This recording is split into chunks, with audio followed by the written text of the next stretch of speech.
अमेरिकी इतिहास में पहली बार ऐसे हुआ है कि जब लॉस एंजलिस के गवर्नर ने यह कहा है कि मैं ट्रंप के खिलाफ मुकदमा दायर करूंगा। अगर ईरान के साथ रूस और चीन आते हैं तब स्थितियां मुझे लगता है बदल सकती हैं, या ईरान अमेरिका के कब्जे में आ गया तो सबसे पहले किसके लिए खतरा है? एशिया महाद्वीप के रूस के लिए चिंता की बात है, भारत के लिए चिंता की बात है और चीन के लिए चिंता की बात। अब ये ट्रंप की वजह से युद्ध उलझ सा गया है। ट्रंप वहां सत्ता परिवर्तन नहीं चाहते। ट्रंप चाहते हैं कि वहां सरकार बदले, सत्ता बदले और एक ऐसी सरकार वहां आए जो उनके इशारों पर नाचे। भारतीय विदेश नीति के लिए एक गंभीर चुनौती के रूप में ईरान और इजराइल का जो युद्ध है प्रदर्शित कर। नमस्कार, मैं हूं संजीव श्रीवास्तव। आप देख रहे हैं 4 PM न्यूज नेटवर्क। मित्रों, मिडिल ईस्ट की जंग अब अपने सबसे खतरनाक मोड़ पर पहुंच गई है। ईरान और इजराइल के बीच युद्ध का आज 10वां दिन था और अमेरिका उसमें कूद पड़ा है। और जिस तरह से अमेरिका ने जो ईरान के परमाणु ठिकाने हैं वहां जो हमला किया है, उससे ईरान तिलमिलाया हुआ है और उसने जवाबी कार्रवाइयां कर दी हैं। और हुआ यह है कि अमेरिका की चेतावनी के बावजूद ईरान ताबड़तोड़ इजराइल पर हमले बोल रहा है। उसने 1.5 दर्जन के लगभग जो शहर हैं उन्हें टारगेट पे लिया और अब से कुछ देर पहले जो सूचना आई है कि उसने जो उसकी सुपरसोनिक मिसाइलें हैं उनका भी उपयोग शुरू कर दिया। यानी कि यह साफ हो चुका है कि ईरान जो है वो किसी भी सूरत में अमेरिका के आगे अभी तो झुकने को तैयार नहीं है और दुनिया इससे कहीं चिंतित है। कहीं ना कहीं इससे बहुत ज्यादा ये सबसे ज्यादा लग रहा है दुनिया के जो तमाम मुल्क हैं कि आगे क्या कुछ होने वाला है, क्योंकि ईरान और इजराइल का जो युद्ध है ये जब से शुरू हुआ है, अब 10वां दिन जैसे मैंने कहा है, और इन सब के दरमियान चिंताएं पहले से थी। और खबर अब ये भी निकलकर सामने आई है कि हमारे जो प्रधानमंत्री हैं उन्होंने ईरान से, जो ईरान के राष्ट्रपति हैं मसूद पेजेशकियान, उनसे बातचीत की है। टेलीफोन पर उनकी बातचीत हुई और उन्होंने कहा है कि संवाद और कूटनीति का रास्ता अपनाने का प्रयास ईरान करे और शांति के लिए सबसे अच्छा मार्ग यही है। इन जो स्थितियां हैं और इन सबके बीच उधर जो अमेरिका है वो तो साफ साफ कह रहा है कि हमने जो हमारे टारगेट थे उन्हें पूरा कर लिया है, लेकिन यदि ईरान कहीं कोई हिमाकत करता है तो फिर उसके जो परिणाम हैं बहुत बहुत घातक होंगे। और जो कुछ हुआ है, जो पहले अमेरिका के राष्ट्रपति ने कहा था कि 2 सप्ताह का हमें वक्त चाहिए और कहीं जो ब्लफ था वो ब्लफ करते हुए अब इजराइल जो है चहचहाट में है, चहक रहा है। वहां के जो शासक हैं वो अपनी बातें कर रहे हैं, लेकिन तबाही दोनों देशों में चल रही है। इजराइल ज्यादा कहीं प्रभावित दिखता है अभी जो चल रहा है, जिस तरीके से ईरान का रुख और रवैया है। तो जो पूरी स्थितियां हैं, तमाम जो हालात बन गए हैं, जैसा मैंने कहा कि इजराइल कह रहा है हम अपने टारगेट जब तक नहीं पा लेते तब तक शांत बैठने वाले नहीं। ईरान अपनी जो कार्रवाइयां हैं वो कर रहा है और दुनिया के मुल्कों में। और इस बीच में यह है कि ईरान ने संयुक्त राष्ट्र जो है उससे कहीं आग्रह किया है कि वो देखे इंटरनेशनल लॉ का जो वायलेशन हुआ है और भी जो नियमावली है उसका जिस तरीके से यूएस ने उल्लंघन किया। और वो कह रहा है कि दूसरी मर्तबा हुआ है। 13 जो जून है उसमें पहली बार इजराइल ने किया था और अब अमेरिका ने कर दिया है। वो बहुत बहुत तिलमिलाया हुआ है। तो तमाम जो स्थितियां हैं, हालात हैं, और इस बीच में यह भी एक सूचना आ गई है कि पुतिन से मुलाकात ईरान की होने वाली है। तो बहुत आने वाले जो दिन हैं, क्या कुछ होंगे, कहां पहुंचेगा ये जो युद्ध है, और यूएस जो कूद पड़ा है, ट्रंप जो नहीं माने हैं। उन्होंने चुनाव तो जीता था कि शांति के नाम पर, लेकिन अब वो जो कुछ कर रहे हैं, तो बहुत बहुत चिंता है। पूरी स्थितियों, पूरे हालात पे बातचीत करने के लिए चलेंगे एक बहुत बहुत खास मेहमान के पास। जुड़ गए हमारे साथ राजेश बादल साहब। राजेश जी, बहुत बहुत स्वागत करूंगा। हमारे लिए आपने वक्त निकाला और राजेश जी को हमारा दर्शक वर्ग जानता है। 4.5 दशक से ज्यादा का आपका दीर्घ अनुभव और लंबा ये युद्ध से जुड़े मामले भी आप उस पर लिखना, उस पर निरंतर अंतर्राष्ट्रीय मामलों पर, मसलों पर लिखने वाले राजेश जी पुनः स्वागत। और मैं बीते जो 15 घंटे हैं भारतीय समय के अनुसार, आज सुबह 4:30 बजे हमला हुआ है यूएस की ओर से, धावा बोला गया है, 3 परमाणु ठिकाने और बाकी सब चल रहा है। और अभी जब हम ये 7:30 बजे चर्चा की शुरुआत कर रहे हैं शाम को, 15 घंटे का वक्त हो चुका है, तो पूरे दिन की स्थिति पर पहला आपका आरंभिक नोट, फिर मैं आगे सवाल करता हूं राजेश बादल साहब। देखिए संजीव जी, बीते 15 घंटों के दरमियान ईरान और इजराइल के संघर्ष में जो कुछ हुआ है, यानी अमेरिका कूदा, उसने 3 भारी अपने जो बम गिराए, मतलब गिराए तो 14 बम है, लेकिन जो जो वहां पे उसके 3 ठिकाने थे, परमाणु ठिकाने ईरान के, उन पर, और 13,600 क्विंटल का बम जो 50,000 मीटर ऊपर से गिराया जाता है और नीचे 200 फीट नीचे तक वो मार करता है। तो इसके बाद ये निश्चित रूप से, क्योंकि ईरान को अंदेशा तो था, लेकिन एकदम से जो 2 सप्ताह का जो समय दिया था, उसमें अभी 2 दिन बाकी थे। तो लेकिन ट्रंप की शैली है ये। तो एक चीज तो ये थी, और दूसरा ये कि जब इसके बाद जवाब में जो कार्रवाई ईरान ने इजराइल पर की है, वो चौंकाने वाली है, क्योंकि बड़ी भारी और भयंकर कार्रवाई हुई है। 40 मिसाइलें एक साथ दागना, बैलिस्टिक मिसाइल्स, छोटा मोटा आक्रमण नहीं है। तो हम ये मुझे तो ये लगता है कि ये समूचे भारतीय उपमहाद्वीप और मध्य पूर्व के लिए 15 घंटे बीते जो भी हैं अभी, वो एक गंभीर चेतावनी के रूप में हमारे पास आए हैं। और एक आने वाले दिनों में हमें लगता है कि हम भारत को ही नहीं, समूचे उपमहाद्वीप को एक बेहद चौकन्ना रहना पड़ेगा। जी बिल्कुल बिल्कुल। जो आपने कहा कि वो उनका GBU-57A जो बंकर बस्टर है, उसका पहली बार उपयोग अमेरिका ने किया और भारी तबाही जो वो चाह रहा था कि वहां ठिकानों को, और अभी भी वो चेतावनियां राजेश जी लगातार दे रहा है। वो कह रहा है शांति की बात कर रहे हैं अब ट्रंप, उनका पूरा जो कुनबा है वो शांति की बात कर रहा है, और हम ये देखते या पाते हैं वो जो बातें करते हैं उससे उलट है। अब ये जो उनका दबाव है, और हम देख रहे हैं कि ईरान तो उनके दबाव में कहीं आ नहीं रहा है। तो ये जो आपने मिडिल ईस्ट की बात की, तो क्या मिडिल ईस्ट में जो अमेरिका से जुड़े जो मुल्क हैं, वहां वहां क्या क्या तीसरी बार युद्ध जैसे हालात भी बन रहे हैं राजेश जी?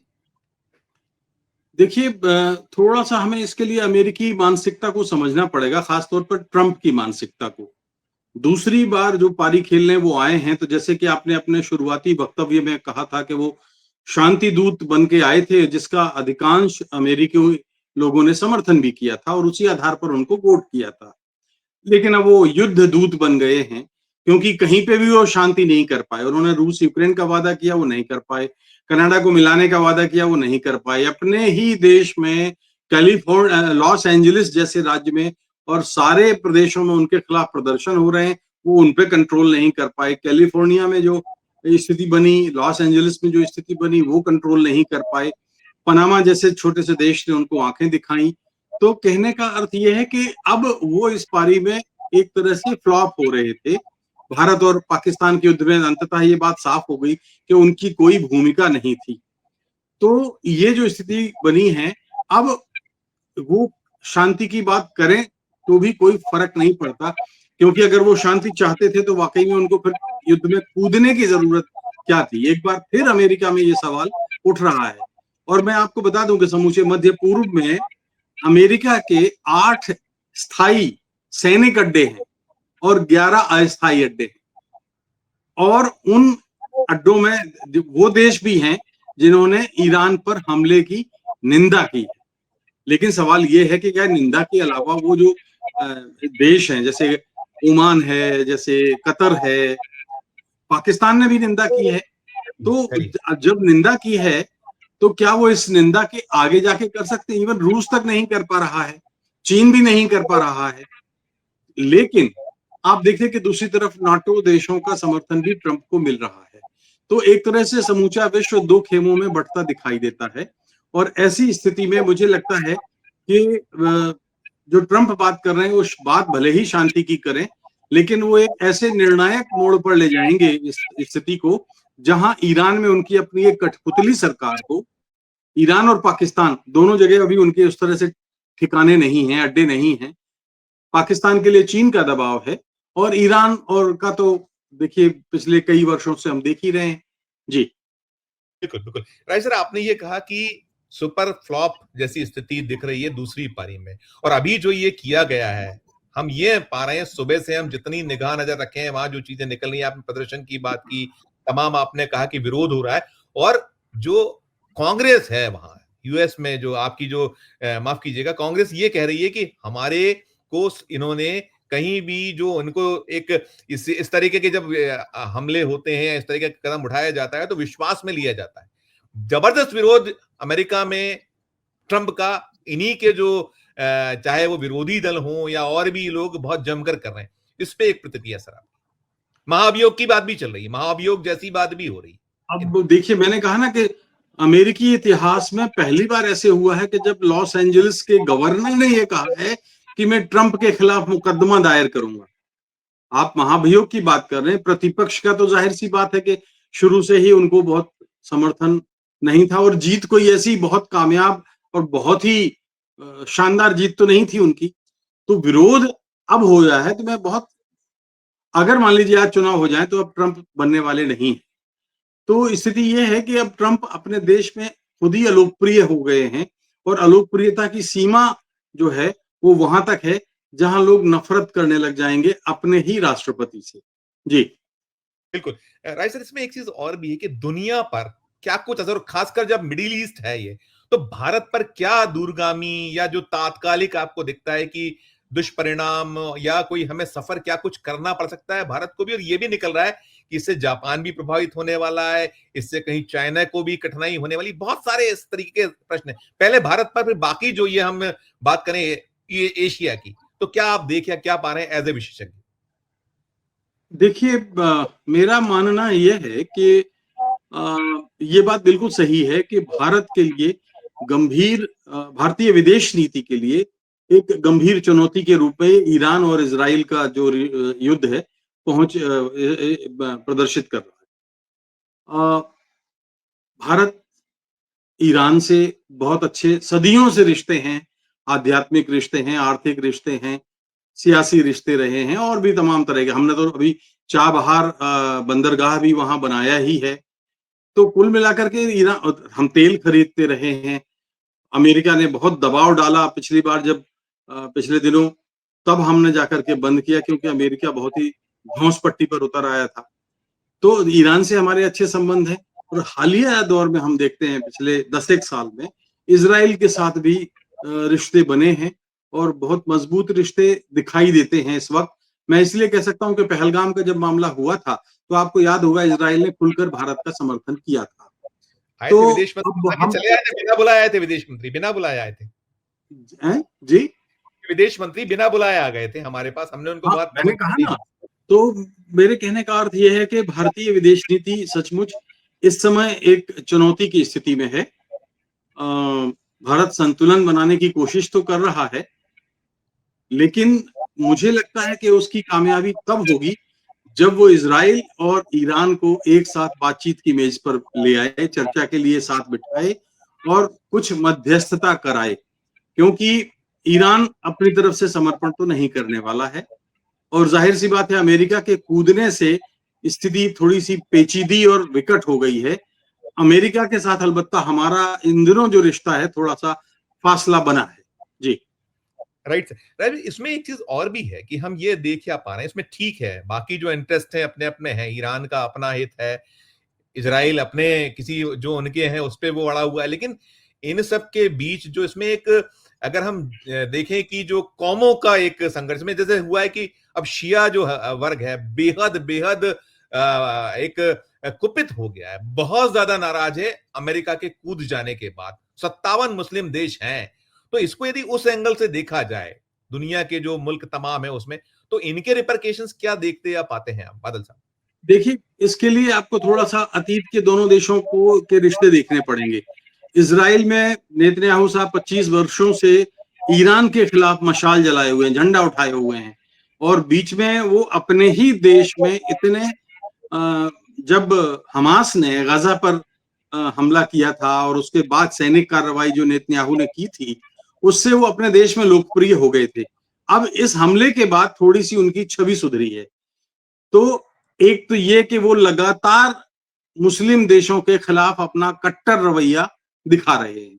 दूसरी तरफ ईरान के जो राष्ट्रपति सर्वोच्च नेता खामेनेई हैं, वो खामेनेई जो है वो इजराइल के खिलाफ एक एक तरफा मुहिम छेड़े हुए हैं।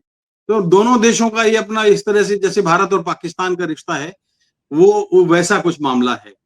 तो ये एक स्थिति थोड़ी सी चुनौती भरी तो है, लेकिन आप देखिए कि अभी अमेरिका कूदा है तो इसका एक अर्थ ये भी निकलता है कि अमेरिका वहां पर, मैंने अभी कहा था कि कठपुतली सरकार चाहेगा, जी और जी मैं जी। बार बार कह रहा हूं कि वहां पर जब तक ये ईरान में ये जो नेतृत्व है वो समाप्त नहीं हो जाता, तब तक वहां कोई शांति बहाली मुश्किल है।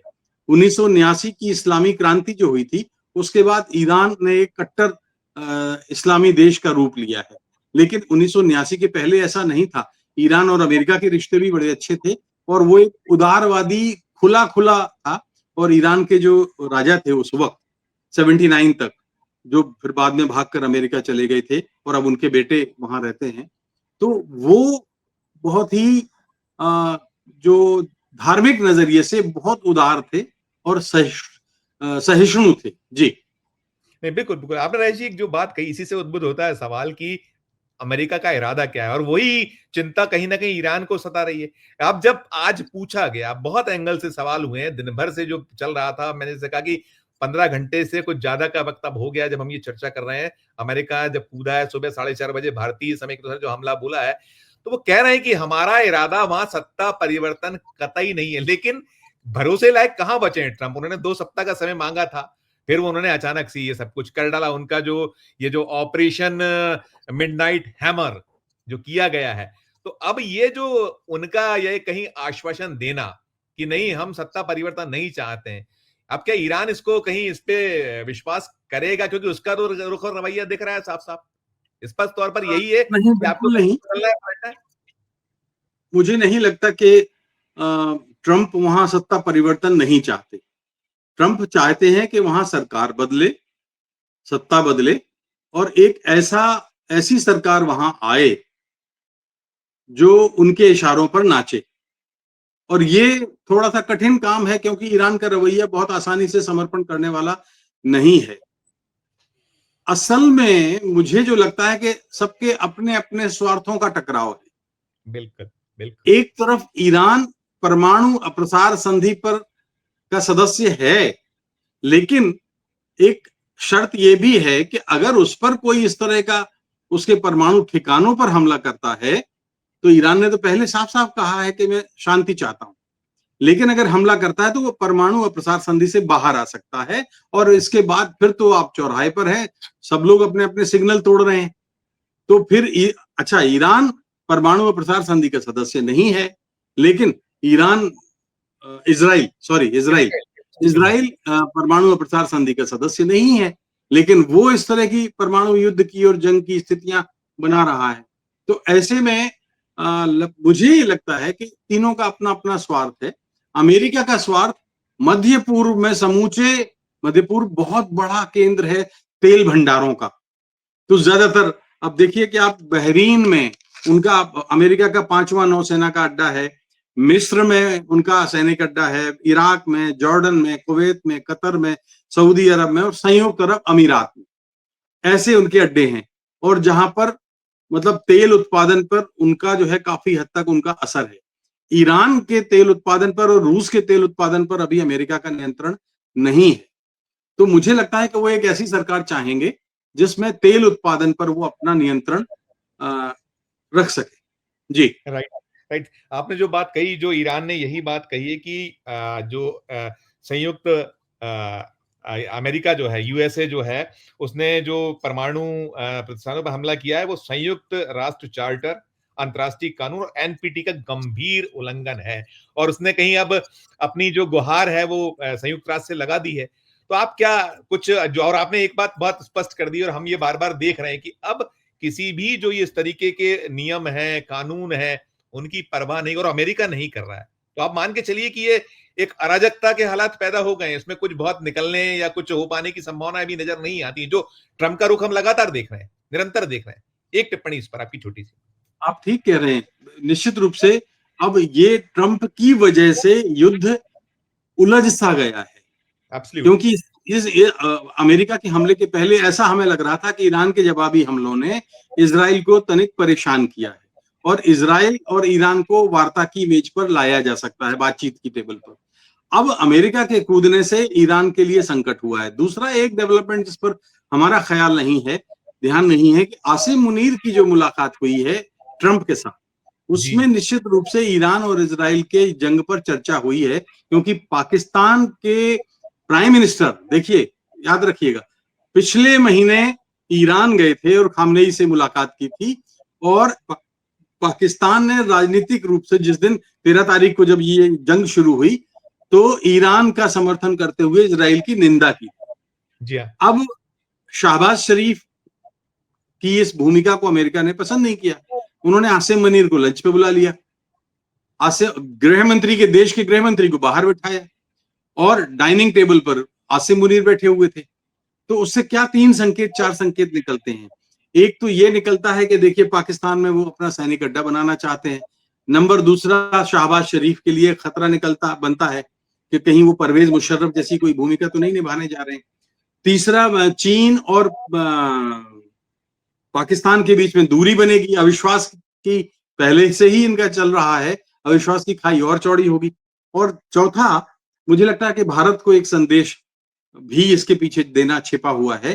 तो ये अगर होता है तो फिर पाकिस्तान के लिए बड़ा मुश्किल हो जाएगा, क्योंकि आसिम मुनीर उनको एक बहुत ही कट्टर मुल्ले के रूप में जाना जाता है, मतलब इस्लामी यस। नजरिए से देखें तो वो अपनी वो छवि बनाए रखना चाहेंगे या अमेरिका की गोद में बैठेंगे, ये आने वाला भविष्य बताएगा। जी बिल्कुल। रहे सर, जो अब तक की सूचना है, जो अब से कुछ देर पहले हमने अपडेट आया है, उसमें आया है कि जो इजराइल अमेरिका के जो हमले हैं उसमें 865 मौतें हो चुकी हैं ईरान में और लगभग 3400 लोग घायल हैं। और उसमें सबसे जो दुख की बात या कहीं एक चिंता की बात है कि इसमें जो मारे गए लोग हैं उसमें 2/3 लोग आम नागरिक हैं, ये निकल रहा है।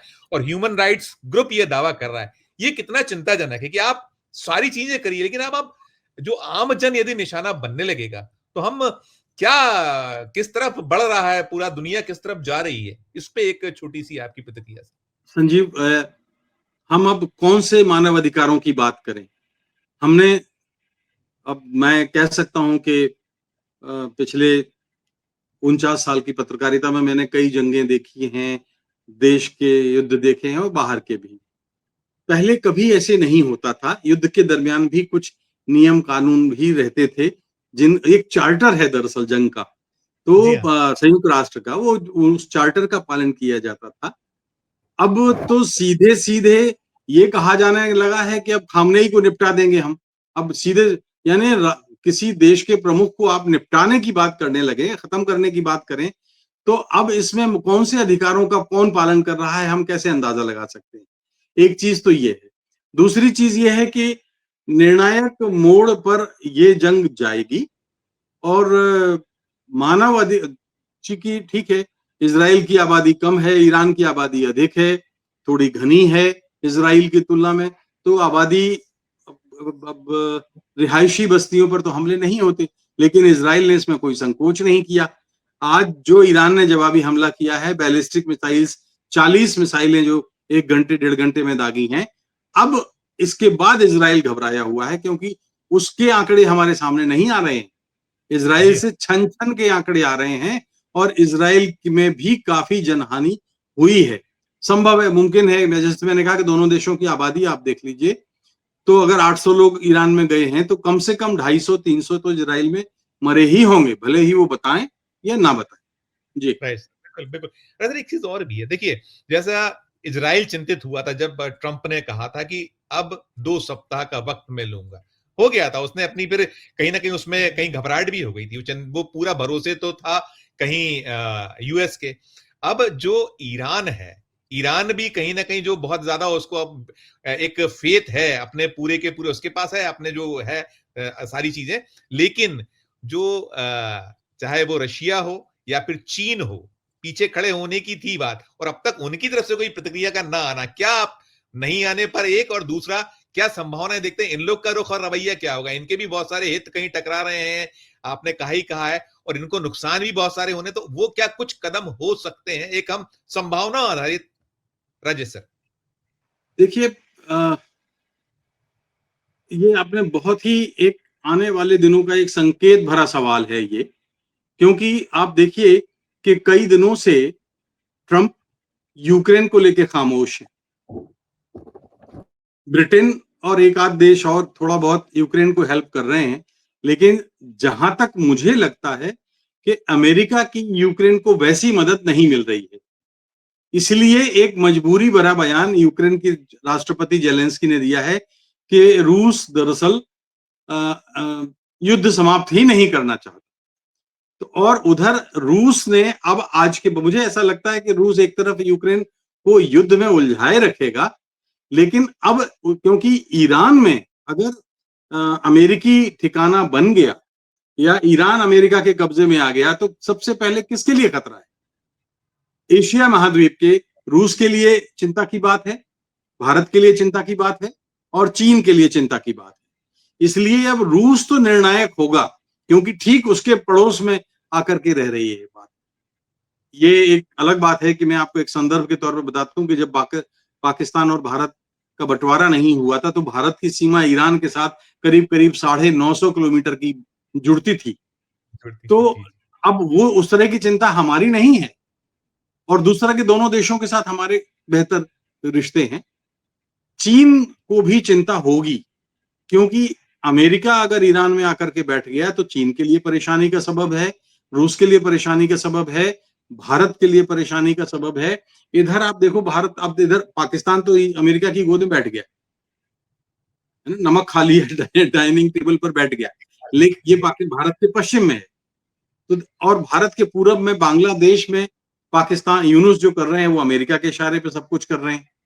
अमेरिका की पॉलिसी अगर आप देखें तो आपके पास 1 मिनट है क्या? Please please please please please. आप अगर देखिए तो कितनी दिलचस्प बात है कि बांग्लादेश की जो प्राइम मिनिस्टर हैं थी शेख हसीना, उन्होंने कहा कि अमेरिका ने हमारी सरकार गिराई क्योंकि हमने सेंट मार्टिन द्वीप नहीं दिया। और लंदन में बैठी निर्वासित खालिदा जिया को यहाँ लाया गया, अब उनकी चुनाव करा रहे हैं यूनुस, और अमेरिका की इशारे पर सब हो रहा है। इधर पश्चिम में देखिए इमरान खान साहब जेल में। इमरान खान साहब की जब सरकार गिराई गई तो उन्होंने कहा कि अमेरिका के इशारे पे हुआ, राइट? तो वो और अब वो ये हो रहा है कि जब इमरान खान साहब को जेल में डाल दिया तो शाहबाज चुनाव हुए, तो शाहबाज शरीफ, उन्होंने नवाज शरीफ के लिए कहा था दरअसल अमेरिका ने, लेकिन नवाज शरीफ ने साफ इनकार कर दिया क्योंकि उनको पाकिस्तान की फौज पर भरोसा नहीं है। तो शाहबाज शरीफ को जो है उन्होंने अभी प्राइम मिनिस्टर बनाया। यानी अमेरिका जो है पीठ पीछे से किस तरह से खेल कर रहा है ये आप देखिएगा। तो ईरान में भी अगर कठपुतली सरकार बनेगी तो भारत के लिए गंभीर चिंता का विषय है। मगर मुझे अभी लगता है कि जो शाहबाज शरीफ वाला जो मामला है वो अमेरिका को परेशान करेगा। जी बिल्कुल। मैं राय सर आखिरी सवाल पूछना चाहूंगा। आपने एक तो पूरी तस्वीर स्पष्ट की, और कहीं ना कहीं इसमें है कि अपने अपने जो वर्चस्व की लड़ाई है उसमें आप वेट एंड वॉच कहीं दिखता है कि अभी कहीं ना कहीं रशिया वेट और वॉच में है, चाइना भी वेट एंड वॉच में है कि कैसे मौका मिले, जैसे ट्रंप ने कहीं किया। एक उस पर बहुत छोटी सी प्रतिक्रिया, और दूसरी अब ईरान के ऊपर जिस तरीके का दबाव, वो भी आप अमेरिका से उसकी लड़ने की वैसी क्षमता नहीं है, और वो हमला करेगा तो जैसा अमेरिका ने कहा है उसके पास में ताकत बहुत बहुत महाशक्ति है वो। तो ईरान का अब क्या कुछ कदम हो सकता है? क्या वो बैकफुट पे लौटने जैसी स्थितियां बनेंगी आने वाले 2-4-3 दिन में, 5 दिन में, या वो सरेंडर जैसी स्थिति बनेगी? क्या संभावनाएं देखते हैं? इसी पे समाप्त करूंगा दोनों चीजों पर कि ये जो वेट एंड वॉच है, जो ये जो बड़े मुल्क हैं, बड़ी कंट्रीज हैं जिन्होंने कहीं उकसाया था, तो इनके क्या रुख रवैया, और दूसरा ईरान क्या कुछ इसका करवट हो सकता है या चलेगा बहुत देर तक, दूर तक, जैसे यूक्रेन और रूस में चल रहा है? देखिए, मुझे लगता है कि ईरान तत्काल फौरी तौर पर तो कोई ऐसा संदेश नहीं देगा कि वो समर्पण के लिए तैयार है या वो झुक रहा है, खासतौर पर अमेरिका के हमले के बाद। सर तो अभी तो ये कम से कम 4-5-6 दिन मुझे लगता है कि तीव्रता आएगी। ईरान ने भी अपने हथियारों का बहुत बड़ा प्रदर्शन अभी तक नहीं किया है। ईरान के पास, ईरान को आप कम ताकतवर मत समझिए कि वो इजराइल के से कम ताकतवर है। उसके पास जो अब देखिए ना कि इसराइल का सबसे मजबूत जो उसका डोम था, एयर सुरक्षा कवच, वो अगर तोड़ दिया ईरान ने, तो आप समझिए कि ईरान अभी कम से कम मेरे ख्याल से तो हफ्ते भर तो संघर्ष करेगा ही, और हफ्ते भर संघर्ष करेगा तो फिर ट्रंप साहब को भी सोचना पड़ेगा, एक बात। दूसरी चीज जो आप कह रहे हैं कि शायद जो बड़े राष्ट्र हैं वो अब क्या सोचेंगे। अब बड़े राष्ट्र और छोटे राष्ट्र में मुझे लगता है कि हम अगर ये भेद ना करें तो बेहतर है, क्योंकि देखिए मिडिल ईस्ट के, मध्य पूर्व के और इस्लामिक बहुत सारे देश अमेरिका के प्रभाव में हैं, अमेरिका उनको फंड करता है। तो हमें ये मानना पड़ेगा कि पक्ष अगर देखें तो अमेरिका का मजबूत है। ईरान के साथ अगर खुलकर रूस आता है, ईरान चीन आता है, भारत तो जा नहीं सकता ईरान के साथ। अगर ईरान के साथ रूस और चीन आते हैं तब स्थितियां मुझे लगता है बदल सकती हैं। ऐसा भी मुझे लग रहा है कि रूस और अमेरिका के बीच में यूक्रेन को लेके कहीं ना कहीं अंदर खाने कुछ हुआ है, वहां समाप्त होगा, और रूस और रूस ईरान को मनाएगा 5-6 दिन के बाद। शायद ऐसी कोई स्थिति बन सकती है, क्योंकि आज भी पुतिन और ट्रंप के रिश्ते बहुत अच्छे हैं। जेलेंस्की के और ट्रंप के साथ रिश्ते अच्छे नहीं है। निश्चित निश्चित नहीं, मैं इसमें एक सवाल छोटा सा और बनता है कि क्या ये जो ईरान है हिमाकत कर सकता है, जो जवाबी एक्शन है उसका कार्रवाइयां कर रहा है, तो यूएस के जो ठिकाने हैं जिसको लेकर कहीं ना कहीं ट्रंप साहब भी चिंतित होगा, उनका कुनबा पूरा चिंतित होगा कि देखिए जब डूबता है आदमी तो कुछ भी कर जाता है। तो ऐसा कुछ आप देखते पाते हैं कि कहीं ऐसी कुछ कर जाएगा, हालांकि उसका वो कह रहे हैं कि बहुत घातक बहुत भारी उसके परिणाम उन्हें भोगने होंगे, तो वो कुछ आप देखते हैं? यही समझ कर दूंगा मैं। देखिए ईरान की तरफ से अमेरिका पर कोई आक्रमण होगा मुझे अभी तुरंत तो नहीं लगता, क्योंकि आज जो अमेरिका ने अटैक किया है उसका दुनिया के तमाम देशों ने आलोचना की है, अमेरिकी आक्रमण की, और उन देशों ने आलोचना की है जो अमेरिका के प्रभाव में है।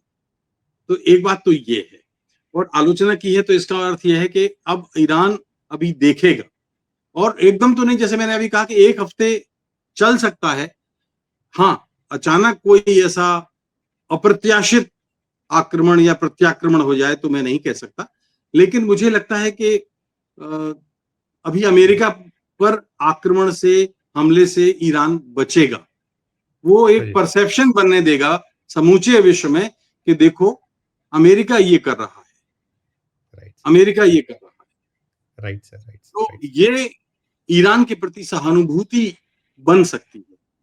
बिल्कुल बिल्कुल बिल्कुल नहीं, ठीक कह रहे हैं आप। बनी हुई है, अभी भी जो आ रहे हैं दुनिया के जो मुल्क हैं वो कहीं ना कहीं इस चीज को तो धता बता ही रहे हैं कि अमेरिका ने ठीक नहीं किया, जो वो अंतर्राष्ट्रीय कानून है उसका उल्लंघन, तमाम जो नियम है उनकी अनदेखी, तमाम आरोप लग रहे हैं और निश्चित तौर पर। लेकिन कुल मिलाकर हालात बेहद बेहद चिंताजनक है, जैसा आपने कहीं प्रकट किया, और जो भारत के लिए बहुत ज्यादा चिंता का सबब है। अगर ये आगे होता है तो निश्चित तौर पर जो हम 142 करोड़ का मुल्क है भारत, उसको बहुत कुछ सफर करना पड़ सकता है। बाकी दुनिया के जो देश हैं, बड़े देश, छोटे देश, वो करेंगे ही करेंगे, और कुछ एक किस रास्ते पर ये जाएगा उसको लेकर चिंता हम सबकी लाजमी है। राय सर, आपने वक्त दिया, बहुत सारा हमारे दर्शकों को पूरे जो दृश्य है बीते 15 घंटों का उसको समझाया।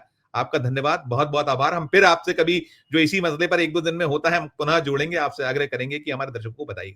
शुक्रिया, धन्यवाद, आभार सर। धन्यवाद संजीव जी। तो मित्रों, ये थे राजेश बादल साहब, जिन्होंने पूरा जो एक उनका उनके पास अनुभव है उसे आपके सामने उड़ेल दिया है, और निश्चित तौर पर वो कह रहे हैं कि ठीक है, अभी वेट एंड वॉच की मुद्रा में लगभग लगभग, चाहे वो ईरान हो, अभी यूएस पे हमला करेगा इसकी संभावनाएं बहुत बहुत कम है, और ऐसे ही जो चाहे वो पुतिन हो यानी कि रशिया हो और चीन हो, वो भी देख रहे हैं कि क्या कुछ कदम उठाना है। इधर ट्रंप तो जो कर रहे हैं सो कर रहे हैं, और चिंता जो दुनिया भर में इससे लेकर बनी हुई है वो बहुत बहुत लाजमी है, और आने वाले जो दिन हैं उसमें चीजें जब निकलेंगी तो और चीजें सामने आएंगी, और हम इस तरह की चर्चाएं आप तक पहुंचाते रहेंगे, बात करते रहेंगे।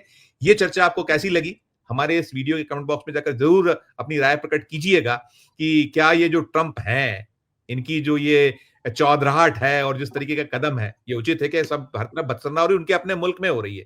कीजिएगा टिप्पणी, और अच्छी लगे चर्चा तो चैनल को लाइक कीजिएगा, सब्सक्राइब कीजिएगा, ज्वाइन का बटन दबाइएगा, तो और हमारी हौसला अफजाई होगी। प्यार और स्नेह बना रखिए और देखते रहिए 4 PM न्यूज नेटवर्क। धन्यवाद, नमस्कार।